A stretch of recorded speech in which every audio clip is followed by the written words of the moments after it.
Қымбат қазақ халқы, мынау менің Құдайға келудің себебінің алдында мен көп қиыншылықтар жасадым семьяма. Өйткені Құдай білмеген кезде біз өзімізше не қылып, осы Құдай жолында жүрмін деп, арақ іштік, насыбай тарттық, темекі шектік.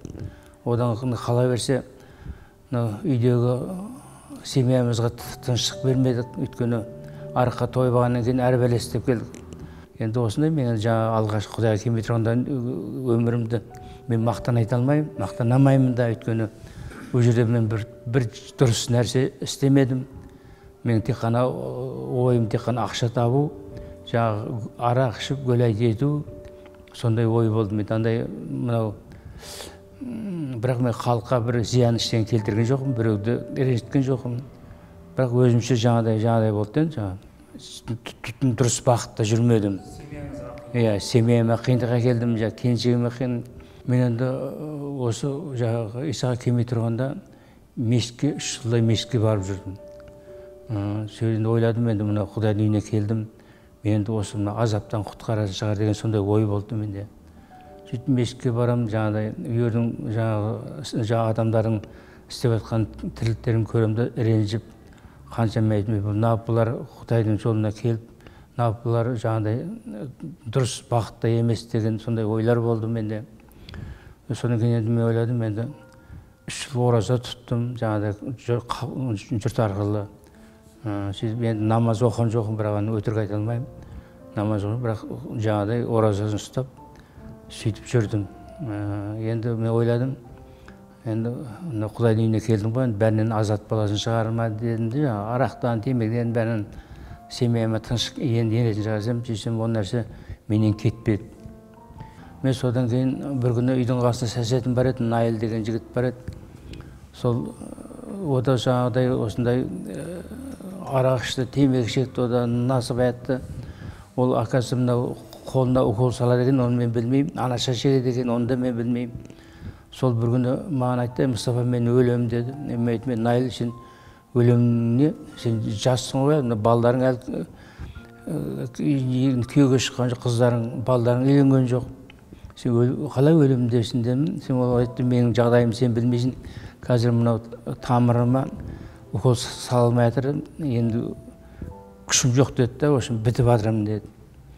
Сол бір күні қарасам, бітіп жатырмын деген Найлым бір күні семіріп әдемі болып келе жатыр да. Найлыға айттым, мен Найл, сен семіріп Құдайға бордақ қойып барайын деп басым да, күлдім мен. Сол айттым, мен бір мешітке бардым, сөзін осындай дәрежеге келдім деді. Сол айттым, онда сен мен де бар, мен сенің қай бір укол салмасам да басқа нәрсенің бәрін істеп келдім ғой. Соған апар мен дедім. Ол мақұл деді.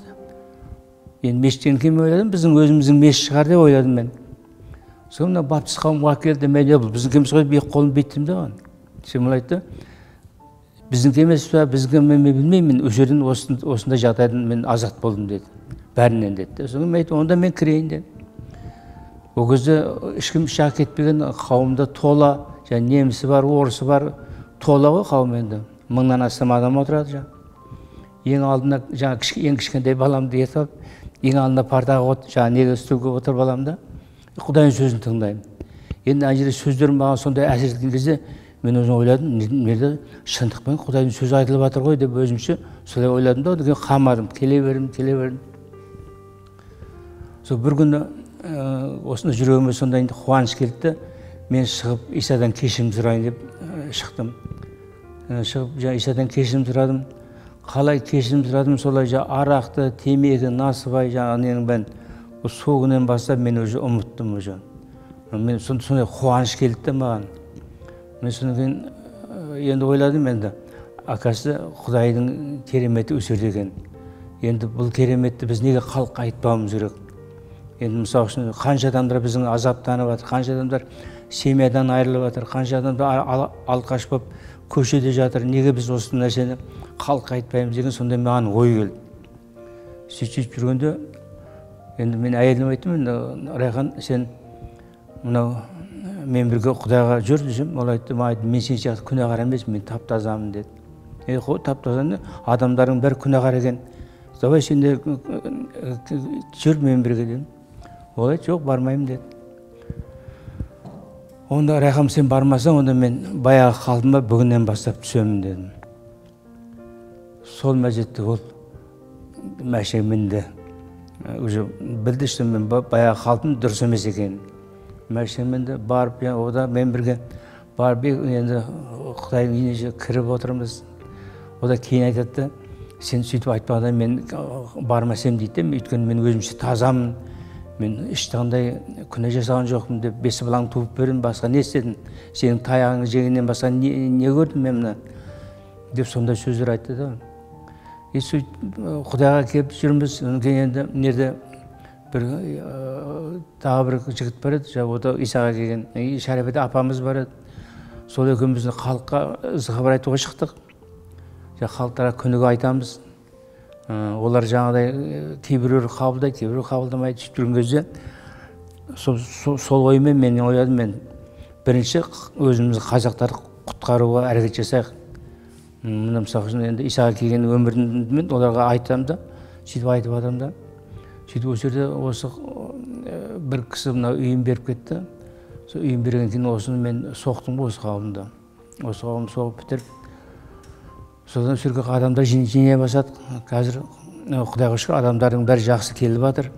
Құдайдың сөзін естіп, енді осы неге мен где-то бір 2 жыл ма 3 жылдай Иса фильмді бүткіл Қазақстанның жарым еліне тараттым, көрсеттім.